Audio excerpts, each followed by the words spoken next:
Let me welcome all of you to our Peterson Institute for International Economics tonight. As you know, this was a double-header day here at the Institute. Some of you were here at lunchtime when Christine Lagarde spoke and gave her preview of the upcoming IMF World Bank annual meetings in Tokyo in a couple of weeks. That was about more immediate things. Tonight we look at more in-depth and therefore more analytical questions. This is the launch of a new lecture series at the Institute, which is about emerging markets and will be addressed by leading thinkers from emerging markets. It's the brainchild of Antoine von Ochtmel, who many of you know from his days back at the World Bank and IFC, and then more recently as the former chairman of Emerging Markets Management, which I think it's fair to say is the biggest fixed income equity, certainly the best, but I think at one point anyway, the biggest fixed equity investor in emerging markets. In fact, Antoine von Ochtmel is the guy who coined the term emerging markets. Just like John Williamson, who's here, coined the term Washington Consensus and has been forever infamous as a result. Antoine coined emerging markets and has not been quite as infamous as a result, but now we're trying to broadcast that to make that event occur. In any event, Antoine and his Sunrise Foundation have been both innovative and generous in launching this lecture series at the Institute to try to broaden awareness in the United States and more broadly of what's going on in emerging markets, the thinking in emerging markets, and how all of us ought to be informed by that, certainly more and more effectively than we have been in the past. So thanks to Antoine, his foundation, his family, for initiating this whole program at the Institute. We intend to do it once or twice a year, and I'm particularly pleased that we begin it tonight with Jose de Gregorio, one of the leading economists, certainly, in Latin America and indeed throughout the emerging markets. Jose was for many years an official of the Central Bank of Chile, which is, of course, the poster child for reform and economic success among emerging markets. In fact, so much more that now most people don't view it as an emerging market, but view it as an emerged market. But in any event, with lots to teach others around the world, and that's the point of Jose's presentation tonight. He was for a while vice governor of the central bank. He became governor in 2007 and left that post late last year. So in other words, he piloted the Central Bank of Chile and indeed his country through the whole economic crisis, or the bulk of it to date, and did so, I must say, quite successfully. And that will be his message tonight, or a big part of it, how Chile, but not only Chile, Latin America as a whole, came through the economic and financial crisis, not quite unscathed, but extremely successfully, without anything like the damage that would have been predicted by most people prior to the crisis, and what lessons that provides for other emerging markets, but for the world economy as a whole. Jose is now a full professor of economics at the University of Chile, with which he's had affiliations going back many years, except for his period in government. While he was at the central bank, he was named by The Banker magazine the best central bank president in Latin America for 2008, and many other awards came his way during his period there. Prior to being at the central bank, he was a tri-minister in his government, acting as minister over the combined portfolios of the economy, energy, and mining. So in other words, he was the economic czar of Chile back in 2000, 2001. He spent an earlier period at the International Monetary Fund in the early 1990s. After he received his PhD in economics at MIT in 1990, he was 4 years at the IMF, working in the research department, participating in missions to key countries, including Italy and Spain, now of some relevance, and worked with many other friends here at the Institute, Mike Musa, late Mike Musa, Morris Goldstein, Carmen Reinhardt, and others.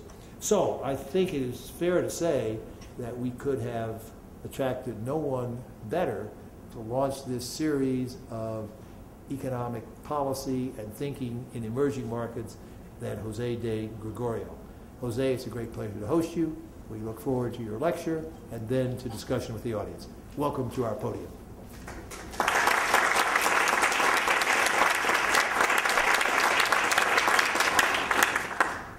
Thanks, Fred, for the introduction and for the hospitality of inviting me to initiate these lectures. So I'll talk about, and today I would like to talk about Latin America. And it's kind of boring just mentioning Chile, and especially a lot of self-serving. So I want to talk about Latin America, which I think is even more interesting, because if we would have thought 30 years ago, I would have told you how Latin America would do in a crisis only comparable to the Great Depression, you would say very bad. It would be really a disaster. And it did. Bad, but it was not a disaster. So it's quite interesting to learn and why Latin America, not only Chile, but most countries did relatively better than in the past, facing a crisis so big as the global financial crisis. So that's kind of what I would like to talk. My talk will have these 4 points. I will first just some introductory facts on Latin America and to set the stage. Then I will try to talk about what went right. John Williamson can help me, because there was a paper on Latin America back 30 years ago when I was research assistant. That was what went wrong, but I couldn't find I don't know if somebody remembers the reference, but now what went right. So and you'll see all my biases. Then I talk about challenges and how the region is doing right now, and then some concluding remarks. So let me just start with some introductory facts on Latin America. I will talk mostly about what's called LAC 7. This is World Bank, IDB, they talk about the 7 largest countries in Latin America are the only 7 that have more than 100 billion GDP. The LAC 7 is about 92% of Latin American GDP, so you can talk Latin America. You don't have most of countries, but you have at least the big proportion of GDP. The largest is, of course, Brazil. Brazil and Mexico, they make almost 2/3 of Latin America. This is if you measure PPP, if you measure at the market price, but they are about 2/3. Then it comes, of course, Argentina, Colombia, Venezuela, Chile, and Peru. Okay, and there is some disparities. There has been some disparities in terms of growth, but I will mention some of those heterogeneities in my talk. Now, the other thing that Latin America is a bit less, depending on how you measure, of 10% of world GDP. Okay, just to remind, China is about 15%, US 20%, all Eurozone 15%. So it's quite a reasonable region. Okay, so this is what I want to talk. And what has done Latin America? This is just figures. This is the regional. When I talk most of the time, when I take average, I will take simple average, because otherwise it's Brazil and Mexico. So whenever you talk about Latin America, just weighting by their size, at the end the talk is about Brazil and Mexico. So now I add sometimes Uruguay. Uruguay will be the same size of Brazil, which many people, Uruguayans, may be quite happy about this. So I'll do the same for Asia and for emerging Europe, that I have since emerging Europe was born and countries split. So here we have the story of Latin America, and the story of Latin America now, I will try this.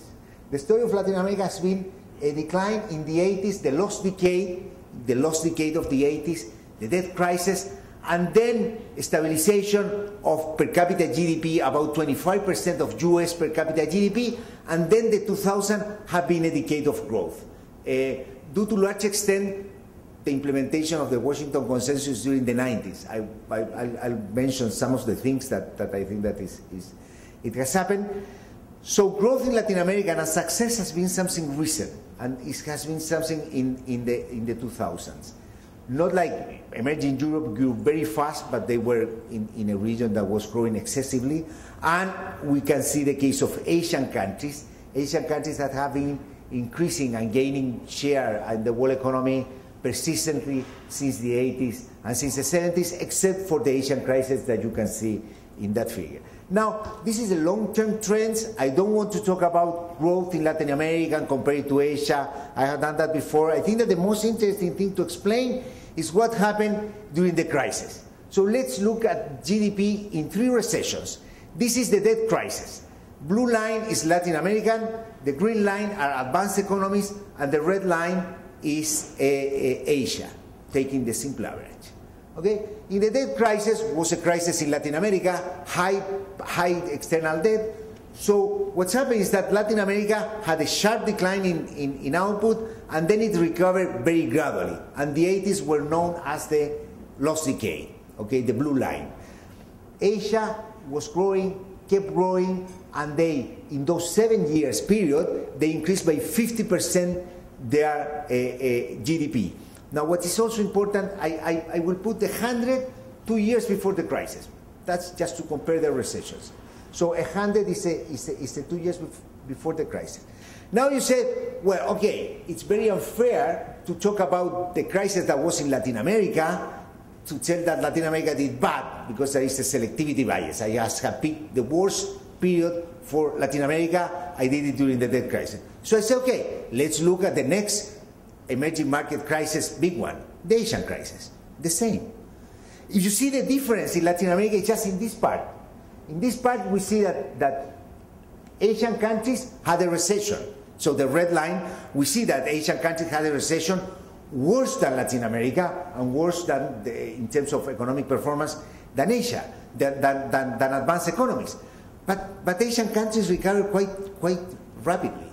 And they had, 7 years after the crisis, they had more than 30% more output than 2 years before the crisis. And Latin America, surprising, not very different than from the debt crisis. The only difference that Latin America didn't have that big slump. So if we compare output costs and all that things that economists like to do, to then run regressions and do things and write papers, it's different. But at least if we look at a 7-year perspective, Latin America had 100 and then had just 10% more output in the 2 crises. One was in Latin America. The other crisis was pretty far away, at the other side of the world in Asia. So now let's look at the global financial crisis for the same set of countries. Quite surprisingly, for the first time, the blue line is doing pretty well. Not doing as well as Asian countries, where you have India and China that have grown a lot, but you have that after, this is just 5 years because we are waiting, and with the forecast for this year, we have Latin America 20% more than pre-crisis, the output level, and Asia close to 30%. So what I want to explain and I want to discuss is why Latin America this time was different. Carmen Reichert the other day picked on me and said, well, when you say that this time is different, you always are wrong. I have to be very careful and say, well, this time is different, not completely, and one has to be, at the end I will make, it's not that this is a kind of the discovery of Latin America. There are many things to do, but at least from the macro point of view, the performance of Latin America was quite good. So what were the factors that are behind this? What went right? And I want to refer, I think that mostly macro. Good macro, monetary and fiscal policy. For the first time, Latin America was able to do contracyclical fiscal and monetary policy. The story of Latin America was procyclical fiscal policy. Why? Because whenever we had a recession, we didn't have access to foreign financing.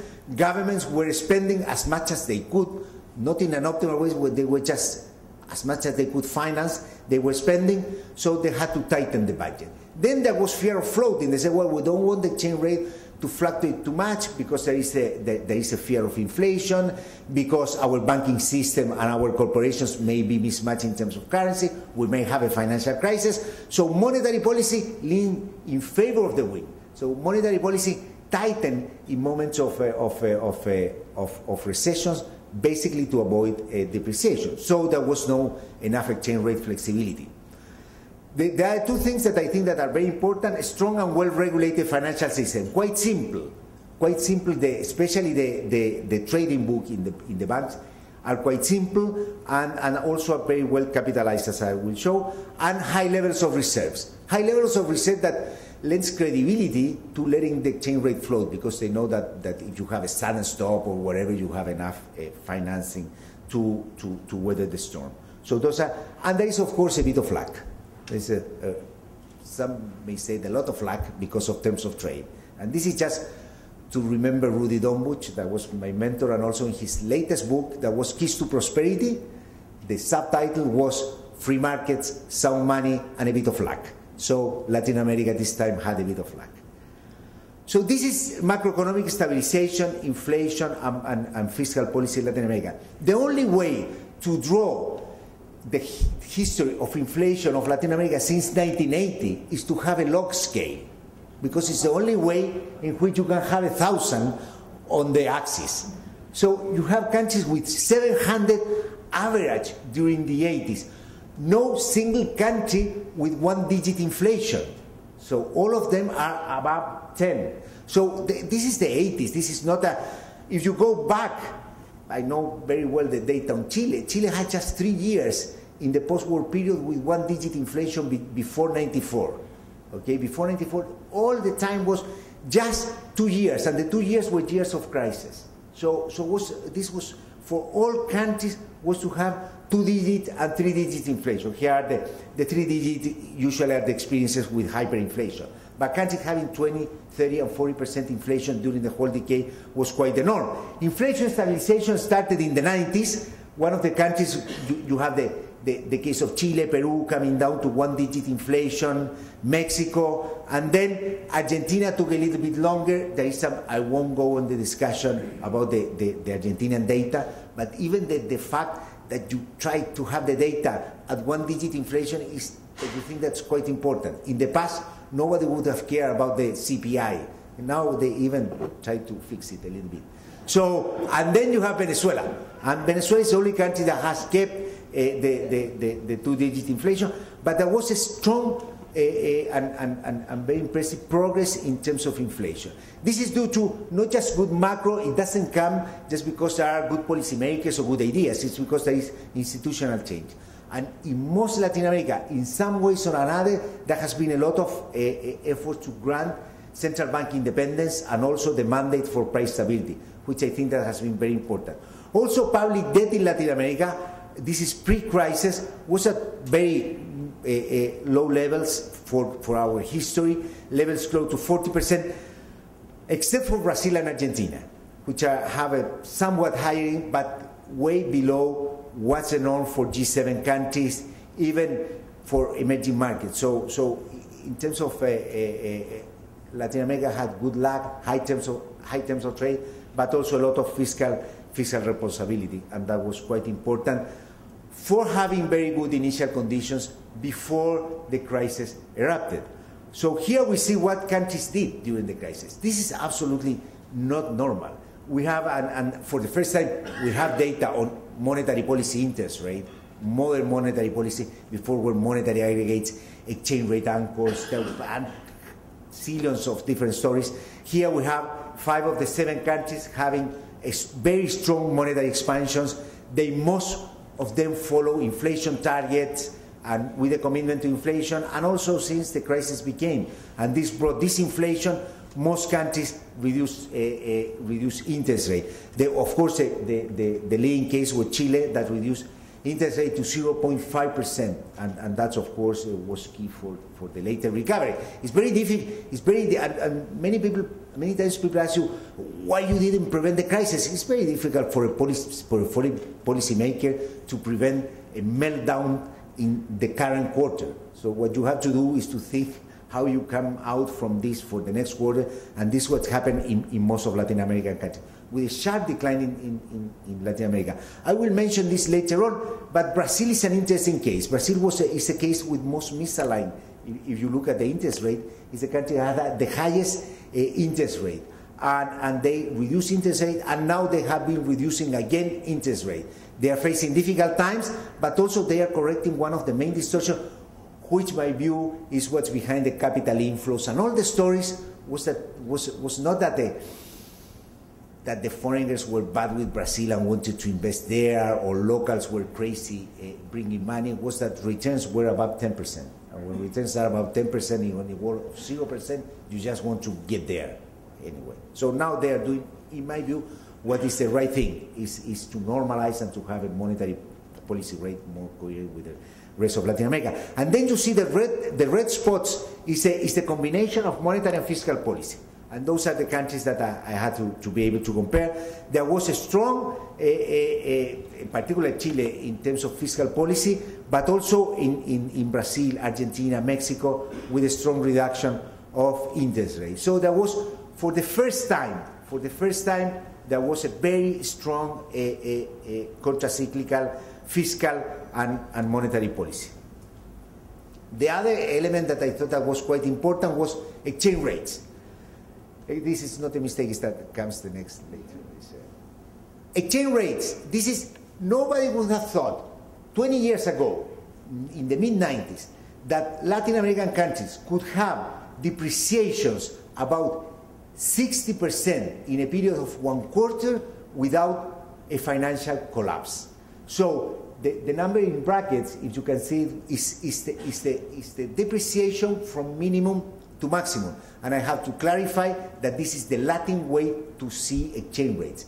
Going up is a depreciation.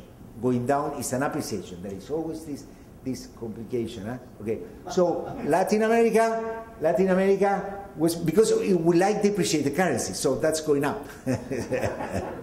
So, but Latin America had, and all countries, almost 60% in a period of between 3 or 2 and 6 months. That was a window in which Latin American currencies depreciated.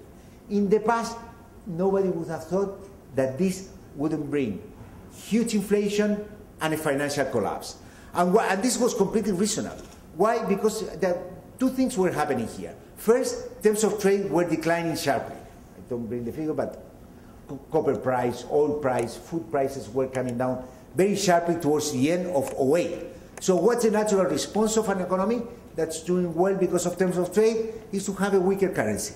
And this is one reason. And the other reason, the world was in panic. And when there is panic, everybody leaves any safe asset, and risky asset, they go to safe assets, the dollar strengthened, and emerging market currencies weaken. This is what happened, and there was no fear of floating. The traditional fear of floating in Latin America, there was no problem. And all central banks were willing to tolerate this very, very high depreciation. Now, the issue is, how was back just in the Asian crisis? So I did the same. 2 years, I put to the average 100, and I said, well, this is the Asian crisis. It's scary. Because in the Asian crisis, the decline in the terms of trade was almost the same. Remember that we end up with oil at $13. We end up with copper. Since I was mining minister, I remember that was pretty bad. Copper price was not my responsibility, but it was very bad copper price, below $1, 70, 80. And look at the currencies. In Brazil, it's the same scale, so it's the same figure and the same colors. Brazil depreciated 93%, of course, because they were defending the currency, and they had a currency collapse in '99 and all the crisis in Brazil.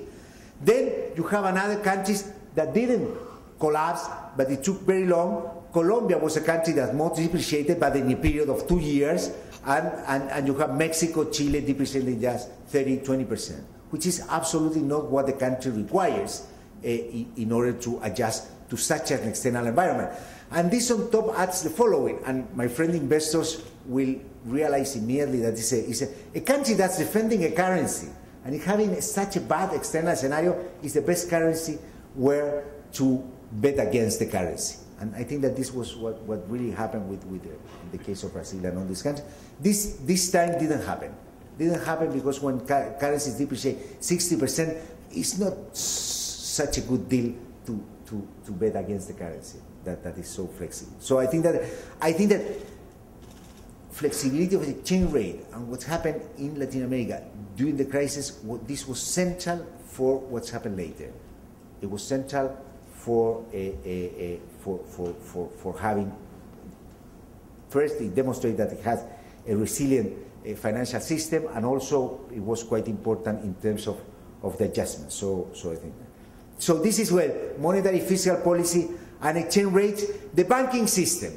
Banks, I won't go into the details, but if you look at leverage and you look at capital adequacy ratio, tier 2, you'll see that first, Latin America has much more capitalized banks than regular developed countries' bank. There is an issue about this figure, and many people say, well, but Chile has a lot of leverage. Well, leverage is correlated to some extent to volatility, and out of all these red countries, it's the most stable. So you tend to have more leverage, and that's kind of normal. But if you see all these countries, all Latin American countries, today, they fulfill the Basel III requirements that will come into effect in 2019. So for 2019, we hope to have countries with leverage ratio about 10% and the conservation capital and cyclical buffers. Latin America today is full Basel III compliant. So this was quite important in order to have a strong banking system. Now, this is I don't have explanation for all the facts that I'm showing. Latin America didn't go through the credit boom that went G7 countries, they went with the average private credit as a share of GDP from 100 to 140, so it increased 40%, and that's kind of, it's very unusual, because you tend to say developing countries have credit booms when financial markets liberalize. So there are many people now that didn't have access before to credit, now they have access to credit. So you have a credit boom, and then economists go here in Washington and everywhere to see, well, credit boom and vulnerabilities, and we write papers and do regressions, which is the normal thing. But in this case, what we saw is in G7 countries, emerging Europe went from 20 to 60%. Okay, so Asian countries relatively stable, Latin America grew as on average just a little bit, and then we have most countries have some increase in credit, which is normal, but it was not the kind of credit boom that we observed in the rest of the world. Now, what was that?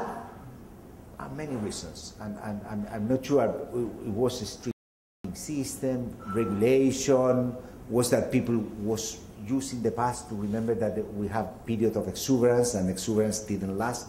We saw it just in the 90s. So there are many reasons to explain this fact, but I think that this is quite important in terms of the resilience of the financial system. Foreign banks are quite important in terms of transmission of shocks around the world. Foreign banks tend to be very procyclical. Foreign banks tend to exacerbate the cycle. Domestic banks, but also we have seen in foreign banks. Latin America, as you see in the left-hand side, is very much exposed to Spanish banks, contrary to other regions.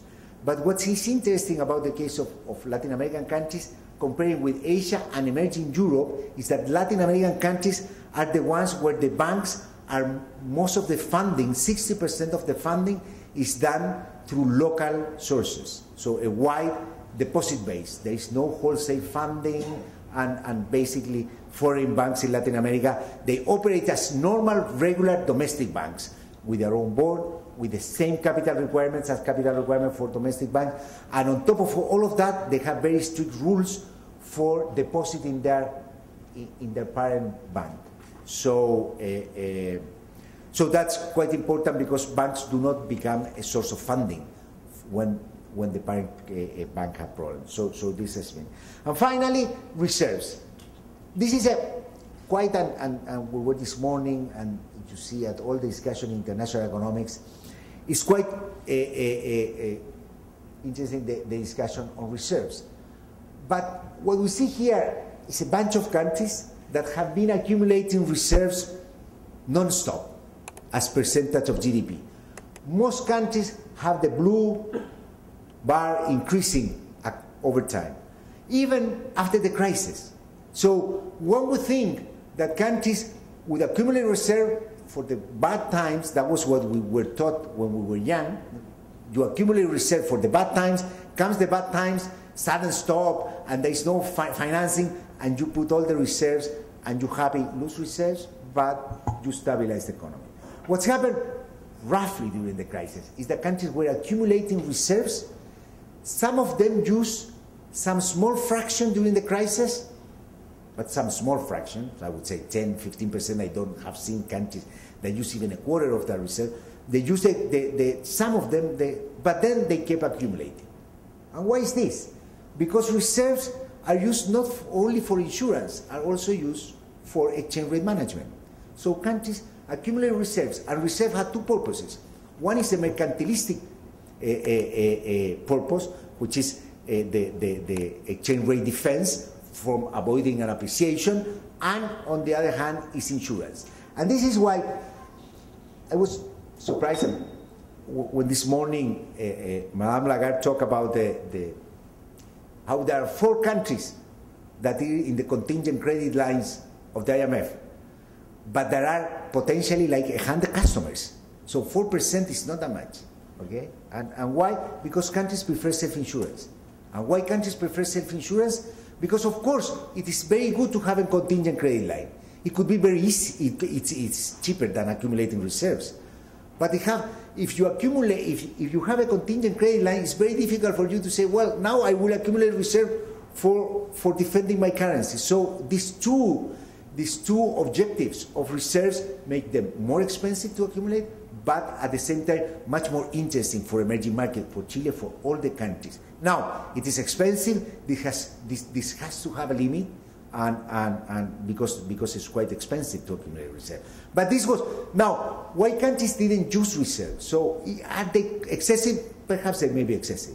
But I think that the most important way as reserve acts as insurance is that they are deterrent against sudden stops, against financial fluctuations. So having reserves, and even if they don't use them, it's like having a flexible exchange rate. Having a flexible exchange rate with a lot of reserves, it scares anyone that wants to speculate against your currency.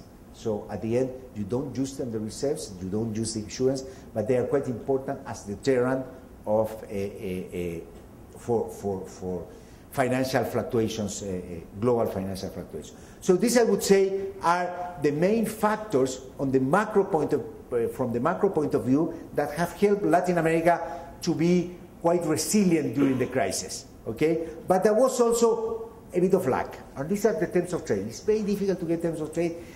If you pick a year, there is always, having been so many years in public policy and having to not just serve at doing policy, but also to do a little bit of advertisement, you learn how to pick the right data, the right year to base your data. You always compare. Now, when you want to be more candid, you say, well, I take whatever. And in this graph, this is the average for a period of 30 years. I put 100. And these are the World Bank data, the same data for all countries. And here you see that most countries, especially here in the case of Venezuela, most countries have had an increase in terms of trade. But I want to be, at least what I have learned just by looking this way at this figure. This is nothing that you say horrendous or it's just pure terms of trade. In the right-hand side, what I try to do is to say that is the bar is the minimum and the maximum during that whole period, 1980 to 2010. So this is the bar is fluctuation. You see Mexico and Venezuela, because of oil, they have a wide range. Countries like Chile, moderate range, Peru, more copper, some other countries more based on food, smaller range. The orange point is a dot, is an average of the first 5 years of the decade of the 2000, which was relatively bad. For copper was bad. In terms of trade, start rising about 05, so 4 or 5. So this is, and then the blue is the year before the crisis. It's not very different when you take today because it's quite relatively stable. They came down and they came back. But this is to know how was Latin America just in the eve of the crisis. And what we see here is that, of course, countries like Argentina were at the maximum. Venezuela was at the maximum. Colombia was at the maximum. Chile, Brazil, Peru were doing better than before, but not completely or something extraordinary. So there was good terms of trade. That was quite important to accumulate reserves. That was quite important to do more fiscal conservatism, of course, and it's important, but it's not the main reason, and there's nothing that you could say here, at least by looking at this data, completely abnormal and exceptional. That was, of course, good terms of trade, and I think that is one of the main challenges for Latin American economies, what to do with terms of trade. So let me just, to close, talk about some perspective and challenges. I'll make some comments and then about perspective, but I will talk about fiscal space, exchange rates, and capital flows. And I will be short on capital flows because I could keep talking for very long, because it's kind of a very very important issue and has devoted a lot of discussion. But Latin America, if you want to say what's going on in Latin America today, is coming back to normal. So I would say countries are going back to what they should grow, and that's not a lot. So don't think that we are like China, that Brazil is like China, or that the rest of smaller Latin American countries are like East Asian countries that can grow for many years at 7%. What we have is that for 2012-13, countries like Argentina are coming back to normal. They are having problems, so I won't go into the details, but they are having problems. That each time that Argentina have problems, soja price goes up, so the problem is postponed a year, but I think that they are having problems. Brazil is slowing down. Part was the loss of competitiveness that they have with a very strong currency. It's the only country where, when you look at there is optimism. It's the only country where there is real optimism for next year. It's expected that Brazil to grow. I'm a bit more pessimistic just by looking at this figure. It's the only country that's growing a lot more than this year, next year. And part of this is the monetary stimulus and the fiscal stimulus that I will mention. Chile is going back this year, next year, around 5%, Colombia 4%. Peru, the question is when it will stop and go from 7 to 5, because Peru, it seems that it's in the catching up phase. I always said Peru is much closer to what was Chile in the 90s. And that's at some point, you basically hit your potential and then start growing to 4 or 5%. Venezuela is also another country that's extremely dependent. That's really a country that's extremely, this is nothing against the elections in Venezuela. I'm not doing advertisement or anything, but it's a country that really depends on commodity prices. Not because just, I show you, it's at the maximum in terms of trade. It's also because 80-90% of their exports are oil, so it's just oil. Okay, so it's quite important, and the rest of the countries are much more diversified. So Latin America is going back to normal, which is not a extremely high growth, but growing relatively reasonable. Now, what's a fiscal space? And this, I think that it's interesting to see at what's happened to emerging market, and now should appear those blue lines. This is a primary deficit, the primary balance. Economies in emerging market went into a deficit, which is the normal thing that should happen during a recession. Okay, so it came the crisis in 2009. It's the average of the previous year, the average of the 3 years after the crisis, and 2009. 2009, there was a sharp increase in the primary balance. I have done this 1 year, 2 years, so it doesn't depend that much on how I date this. But there was a decline. But then there is a recovery because economies recover. But the recovery is not at the levels of pre-crisis. Although today we could say that economies are much closer to what we would call full employment. So emerging markets in general, Latin American economies are much closer to full employment. So this is the typical pattern, not just in emerging markets, also in developed countries. But in developed countries it's quite reasonable, this shape, because they are still doing pretty bad. So you would expect that it will take time to go back to the previous, to pre-crisis levels of public finances, because they haven't still have because output and the cycle is not at pre-crisis levels. But if you see Latin America, Chile, which is the most impressive case, Chile had a reduction in the primary deficit.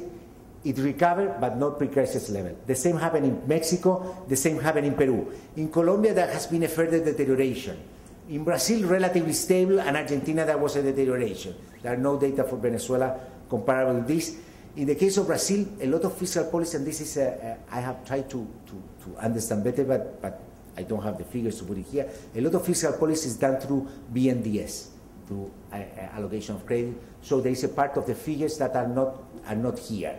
So it's difficult really to see, because it appears that Brazil had a very low fiscal impulse in the fiscal account, because this is the BNDES. But anyway, in the case of Chile, which is the most extreme one, has to be a little bit careful too, because in Chile there was a lot of pre-crisis of increases in social expenditure, permanent social expenditure. So that would explain why it doesn't go back exactly to the same pre-crisis level. But the bottom line here is that the fiscal space, although have lower public debt Latin American countries, and they tend to have, we're talking about a primary surplus in most countries and some small primary deficit, still fiscal space had declined. And you can see this, and I will leave this, in the side of expenditures or in the side of revenues. Most countries, and this is, if you see at emerging markets, it's the same again. There was an increasing expenditure as percentage of GDP, as proportion of GDP during the crisis, and then it came back, but it did not came back the whole way. I think that part of this, there are not enough automatic stabilizers in Latin America, in emerging market. That's good and bad. It's bad because we don't have a flexible fiscal policy that can retrench after the crisis is over. That part, I would say, is bad. But in that side, we don't have the distortions. For example, my view is that we should have much more unemployment insurance, but not with all the problems and distortions that generate in advanced economies. So one has to be very careful how to design. But there is no much fiscal multipliers on the expenditure side in emerging markets, and especially in Latin America. Now, exchange rates in Latin America, before going to and close with capital flows. Exchange rates in Latin America, this is, again, is just pre-crisis, July 07 and 100. Most countries, as I show you, depreciate a lot. Peru was not in that figure because Peru moves very little, okay? But most countries, this is an extension of the previous figure. Most countries depreciate a lot. Mexico, reasonable, which is next to the US, very weak economy, very close to the dollar, had it stayed depreciated, okay? They fear sometimes that they appreciate. This is, governments worry when this happens, regardless whether this is high or low. Okay, but this is a part where exporters start complaining, even if this is in Mexico or this is in Brazil or Colombia or Chile. Okay, and then we have Colombia and Chile, two countries where the currencies move extremely close. One intervenes, the other does not intervene. Then the other start intervening, the other stop intervening, and currencies keep moving. I think that is a quite interesting case. And Brazil, after having one of the strongest currencies in the region, now I would say is at more normal levels because it has a very large monetary loosening. But the case of Peru, which is kind of the dream for many stabilizers, it has a more deep appreciated exchange rate, is stronger than all the rest of the countries that I have here. So whether you are able to stabilize, it does not guarantee that stabilization will lead you what many groups and all the exporters lobby wants is to have a weaker currency. Now this is not just something that's going on in Latin America, and this is something with the Bernstein Canyon column and FT, which we can discuss that later. I do not think that there is such a currency war in the world. If we see here, this is the way that I look to look at, this is the only way to look at a long period, a lot of countries. Okay? So this is the bar. Again, this is from 1994 to 2012. Why those years? Because of the data available at the BIS. Nothing strategic. Okay? average 100. All countries are an average for the whole period 100. I just cut Indonesia because Indonesia has some explosion in the Asian crisis. In 97, that was not 220, it was like 240, and that distorted the figure. Okay? So then I took all the countries, most emerging, with a star are Latin American countries, but also here you find most commodity exporters, most Asian countries, most Latin American countries, all of them close to their minimums and very below most countries. Here are the countries that start in 100, okay, from this side. But most countries below their average. Then you have countries, just to Colombia, Brazil, Indonesia, Thailand, next to Peru, Chile, Poland. So this is a phenomenon that's where the currencies move more or less in the short term, but in the long term, most emerging markets and commodity exporters have stronger currencies than the average for a long period of time, and they are even very close to their to their strongest, because remember, low is strong. Okay, so this is close to their strongest level in the last almost 20 years. And why is this? It's not a surprise. Why it's not a surprise? Because there is a very simple rule that I have always said. We economists use very fancy names for things and then create, and we talk our jargon, and that's keep talking and creating things. And if you create a new word, you become very famous. The Washington Consensus, and currency wars, and all of that is but there is this is much simpler. It's a strong countries, strong currencies. That is a basic what we have learned from economics. Strong countries are countries that can afford to pay higher wages, to have more expensive goods, but at the same time being competitive. So that's the basic rule.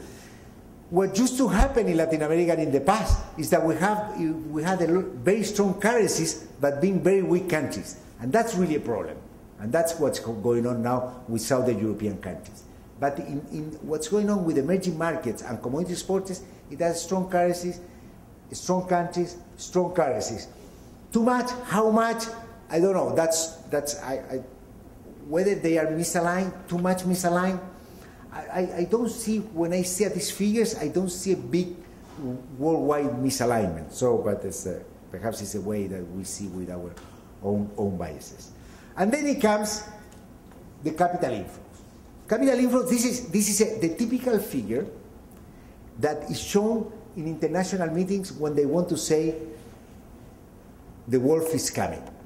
So they say, the crisis was like this.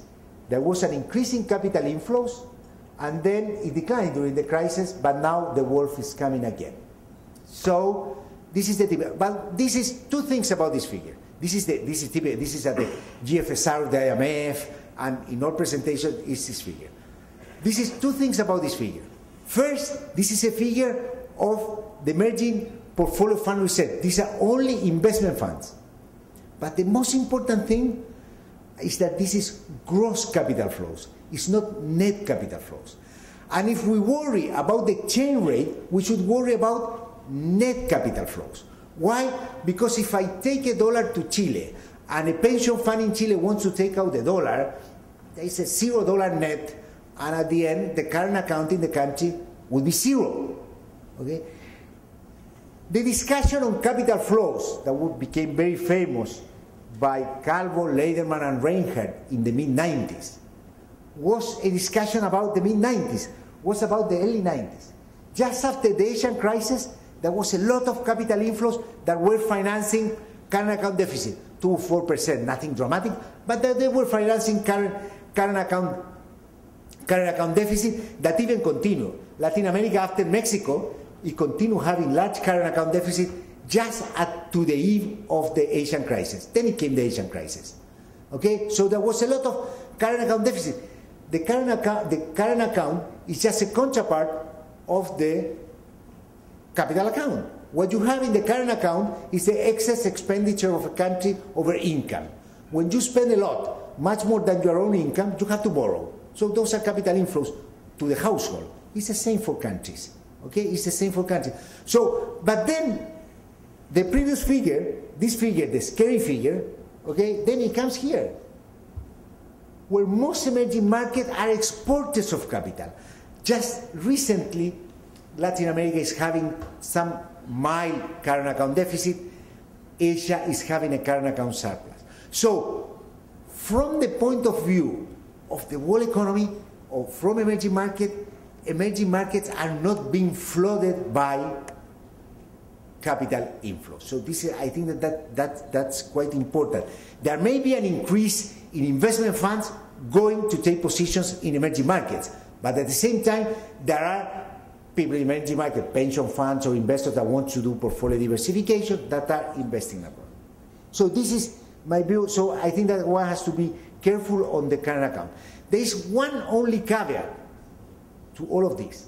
I could take the predominant, I have been working on this lately, but there's one only caveat. And the caveat is that if the country is accumulating reserves, the one that's pushing capital out is the central bank that buys a lot of reserves.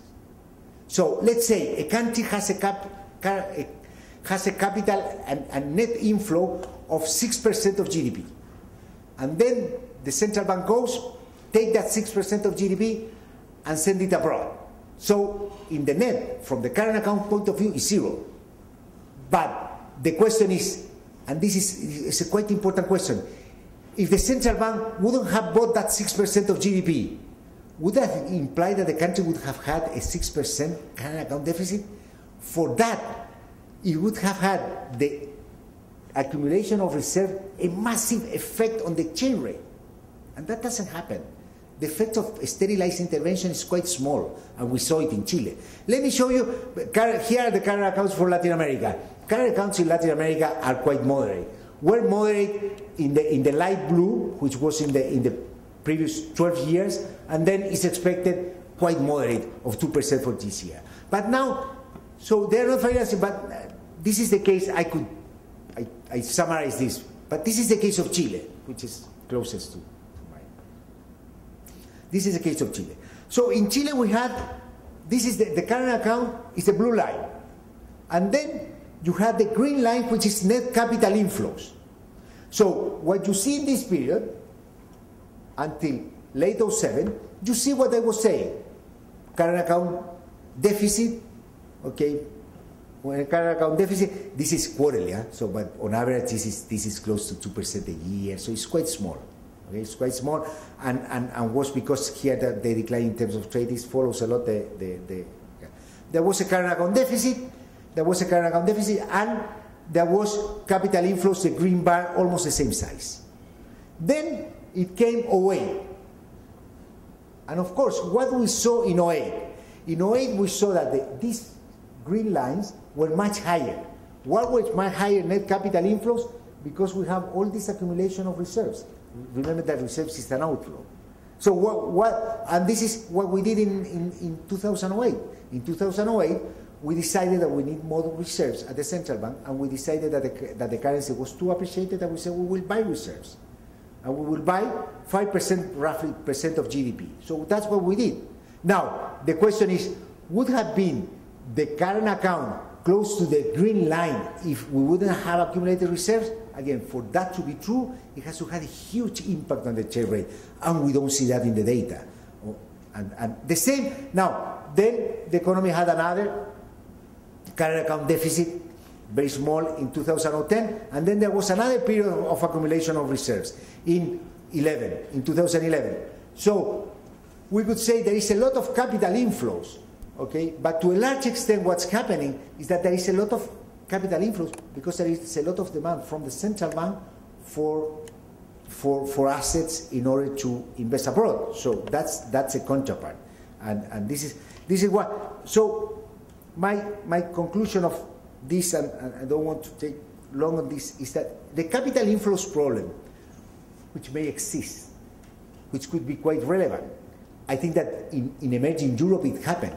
They had 10% current account deficit, and finance, because they belong to Europe, they were getting ready to go to the euro, so they fixed the exchange rate and they had a huge boom. And then many of them had quite a collapse. We had it in the 80s in Latin America. We had capital inflows, a lot of capital inflows in the early 90s. Today, there is no such a problem of net capital inflows because current accounts are quite, I would say, are quite moderate. What I call the problem of capital inflows, basically the concern is a concern with competitiveness, with exchange rate. So today we had appreciated exchange rate, and as I show you in this very confusing graph, okay, we had appreciated real exchange rate. But it's because we're strong, because we have high terms of trade, not because the world is flooding us with capital in an irrational way. So I don't want to, with this, to discard that there may be distortions. Gross capital inflows, especially cross-border inflows, could generate distortions, and we have seen many times. We saw it during the past in Latin America that you can have a lot of gross inflows and gross inflows are quite important from a financial stability point of view, more than from the exchange rate. If you have a lot of inflows, the composition of inflows is quite important from the financial stability point of view rather than from the exchange rate point of view. Let me just conclude, because I think that I have taken more than expected, but we're not, Latin America has done pretty well, but success does not imply immunity. And this has implications for the private sector and for public policy. From the private sector, because I think that it has learned, the private sector, but it's quite important to remember that you cannot think that Latin America now is immune, can grow forever, and then we go to this usual exuberance and booms that are the prelude to a bust. And also for policies, we cannot do policy thinking that we are completely immune. We have to be prepared for a decline in terms of trade. Basically, more than from Europe, Latin America depends on China. And if the slowdown in China intensifies, we might have a decline in terms of trade. And as I say, some countries may be hurt more than others. This is like when the tide in the beach is very high and people is on the beach, and some of them have swimsuits and some others no. So when this comes down, it will be revealed who was properly dressed, and this is quite important. Then there is a problem that in Latin America is increasing, and this is a sense of immunity and that we are strong with the high levels of inequalities at the seeds for populism. And I think that we saw some also depend on the political cycle. There may be more or less incentives to become populist. And finally, also I have to remind this is resilience does not result in high growth. This does not mean that Latin America now is in a new growth path and will be the next Asia. I think that macro is basic, it's necessary, and I think that this is a very good starting point for Latin America. But we need much more policies to promote growth, to promote public inclusion. I didn't write this, but there is also another lesson that I think that's important from Latin America for the rest of the world and for the global economy. I said for a while, then I didn't say it, I thought that was not relevant, I have a cycle. And in a way, I think that policymakers, private sector in Latin America have become a little bit more prudent. And I don't like to appeal to prudence to explain cross-country differences. That's not a good economics, I would say. It's a kind of Elhanan Hellman always told us that that's appealing to preferences, to the utility function. Well, you can do whatever. But it's a quite important, I think that there is more prudence. But more prudence because whenever I said this, people say, well, financial markets forget pain in 2-3 years. But I think that the prudence is the incentives for being prudent comes for the cost that you have paid. And what's happened, my impression in Latin America, is that the private sector has paid a large cost with crisis. And I have realized that in crisis, many times, you have to bail out the banking system. But the important lessons are you shouldn't bail out bankers. Thank you very much.